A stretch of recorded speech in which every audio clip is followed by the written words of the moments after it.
It is the Martha Zoller Show, and, they haven't we're here with Steve Moore. I almost jumped right into the concerns that I have, but Steve Moore's here with me today. There's been over 100 days since they've even looked at an appropriations bill in the House of Representatives. I think they're going to get started again. I just want to be encouraged, Steve, that these folks are going to act like they got something to do over the next month. Well, good morning, Martha, and happy President's Day. Thank you. When we celebrate our greatest American, George Washington. So I was just writing a column on this morning before I came on your show. It is a complete mess in Washington right now. They are nowhere close to having a budget, and the deadline is March 1st. And if they don't have a budget agreed to it by March 1st, there will be a shutdown of government agencies, a first tranche, and then by March 8th, a number of other government departments will shut down. I'm against that. I think it's there are some times when it's appropriate to shut down the government, but right now we just have to deal with reality, in my opinion. And I want your reaction to this, Martha. First of all, the Republicans have, a 2 or 3 seat majority now in the House out of 435. So it is about as razor thin as you can possibly get. Last time I checked, Chucky Schumer ran the Senate and Joe Biden was in the White House. So the idea that Republicans are going to be able to get the kind of budget outcome we want, it ain't going to happen. It just isn't. The numbers just don't add up. And I just believe that if we have another government shutdown, you and I have lived through a lot of these, Martha, in my lifetimes, and 9 out of 10 times the media blames the Republicans on the shutdown. And so I think this is a mistake. I think they should agree. There's something called the Massey Amendment, named after Thomas Massey, who's a good fiscal conservative from Kentucky. It basically says if they can't agree to a budget, then you just pass all the spending bills at last year's level minus 1%. And you know what? I think given the hand that we're dealt, let's just do that, get through this year, get Biden out of the White House, and then get somebody in the White House who cares about fiscal responsibility. No, I agree with you. And I know that you are a strong supporter of President Trump, but that's basically the message Nikki Haley has been preaching all around. She's basically said exactly that. I mean, that it's a numbers game, whether you're talking about abortion policy, whether you're talking about budget, whether you're talking about aid for Ukraine. It's a numbers game.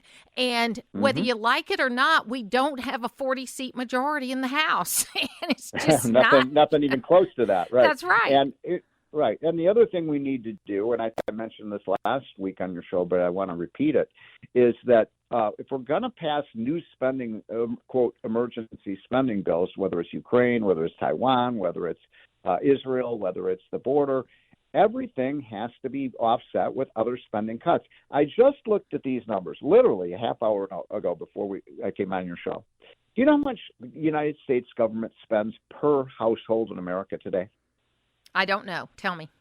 Let's take $50,000 for every household in America. Folks, are you getting your money's worth? Are you getting $50,000 worth of government benefits? Probably not. This is so outrageous how obese our government is today, and we just keep adding on it. And this is not just an economic security crisis, it's a financial security crisis because we're borrowing so much to pay for all that spending. It's a story that does not have a happy ending.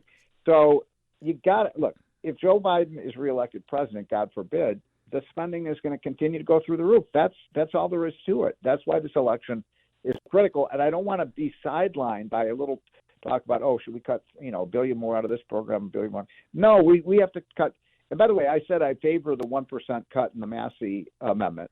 But in my opinion, we've got to start cutting 10 to 20% out of these government agencies. I think there must be something in the water in Kentucky because, Rand Paul also has this proposal out there where he says, okay, let's go back to 2019 spending before COVID because we are still, I reminded my listeners earlier, we are still spending every dollar of COVID money every year, even though we haven't been in COVID for a couple of years.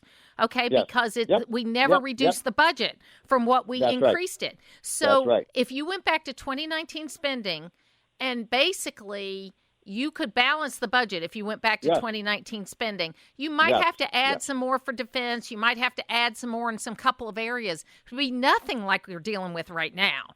And I think that makes a lot of sense. I think it makes a lot of sense. Yeah. And I think most Americans would agree with you. And, what we did, and this has been kind of why government always grows over time, is that when we have a crisis, like when we had COVID, and a lot of that was just manufactured, but, we increased the budget by $1.5 trillion to deal with the government shutdowns and so on. And then what happened when it was over, instead of going back to, what we were spending before, we just permanently put that higher level of spending in play. And so you're exactly right. And ladies and gentlemen, what's the result of that? $1.5 trillion to $2 trillion deficits for as far as the eye can see. Yes.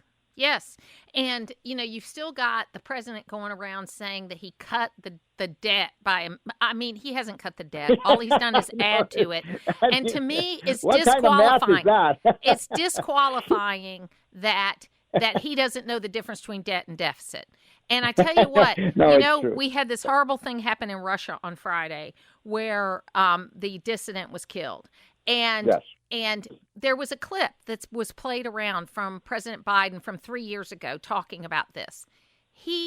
You can tell, you listen to this clip 3 years ago and you listen to what he said about it recently, Steve, the man is in cognitive decline. I don't want to say it. I don't want to be mean. I don't want to be hurtful.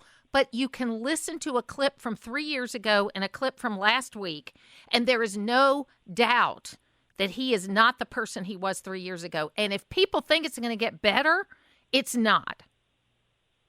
It's a great point, and I just have to assure your listeners, because I was invited to go to the Trump Super Bowl party a week ago Sunday, and got to sit next to him for a while. We talked for 20 minutes, and I have to just tell you, there is no diminishment of his mental faculties that I can see. It's amazing. And I think they're about the same age, but Trump, he just doesn't stop, and his mind he's about all 3. His faculties are there. He's about 3. He'd never drank or smoked, but he ate a lot of hamburgers. So that's okay. It's okay. Listen, I want to ask you this question, and you might not be able to answer me because it's a conversation with the president. Do you because my biggest problem with him, I don't care about the demeanor. I don't care about, honestly, there's a few things. He never talks about budgets. He never talks about spending. I know. Do you ask him that? And I love the guy too. And I know you don't love him as much as I do, but no, I don't love him as much as you do, but that's okay. We can still be friends, can't we, Steve? Yeah, of course. My only point is that, as someone who really admires him greatly, worked with him, I think he did great things for our country. But you're right. Politicians don't like to cut spending. It's that simple, and so, we've got to get him to cut the spending too, because it is the single biggest problem for our country right now. And the idea we're going to send all this money to all these countries abroad when we don't have any, folks, we're out of money. The credit card, we've surpassed our credit limit. And so, even Ronald Reagan, who's the most fiscally conservative president we've ever had, in the last, 60 years, even he was not able to get the budget balanced. So it's a syndrome in Washington that is just so sinister. It's one of the reasons I've been a big advocate of term limits, because these people come to Washington and say they're going to cut the budget, and then the next thing you know, they're loading on more spending. And look, I am sure in 1976, that was the first election that I ever voted in. So, I was very young. But I am sure in 1976, there were people telling Ronald Reagan to get out of the race, to let Gerald Ford have it, and not to go all the way to the convention. And what I say to you is I think it's good for the process that I think that Nikki Haley should stay in. Yeah, I think she ought to go all the way to the convention, because I think her going to the convention with whatever number of delegates she has will be a good thing for the conversation in the party. Look, at some point, she has, if she loses South Carolina, it's pretty much a fait accompli that Biden will be the nominee. So, but look, she has every right to stay in the race if she wants to, and it's a free country. And so that would be fine. But, I think it's much more likely that Joe Biden will not be the Democratic nominee than that Trump will be. And by the way, when I say my prayers tonight, please keep this guy healthy enough so he can run for president, because I think Trump will beat him pretty badly, and I don't want them to switch horses. We'll see. We'll see what happens. Oh, Martha, one thing on yes. the way out, Martha, I forgot to ask you. We're doing a poll of conservative opinion leaders, and you're one of the most important in the country. If Trump is the nominee, who would you like him to see to pick as his vice presidential candidate? I'd love to see him pick Nikki Haley, because I think Nikki it would Haley. be Okay, I'm going to put you down for Nikki Haley. But I think it's looking like Vivek Ramaswamy. Okay, I'm going to put you down for. It's not who you think it will be; it's who you want him. And I'm going to put you down Nikki for Nikki Haley. Haley. That would be a pretty strong ticket. Yeah. Yep. All right. Thank you. I think that would unite everybody. All right. Thank you, Steve.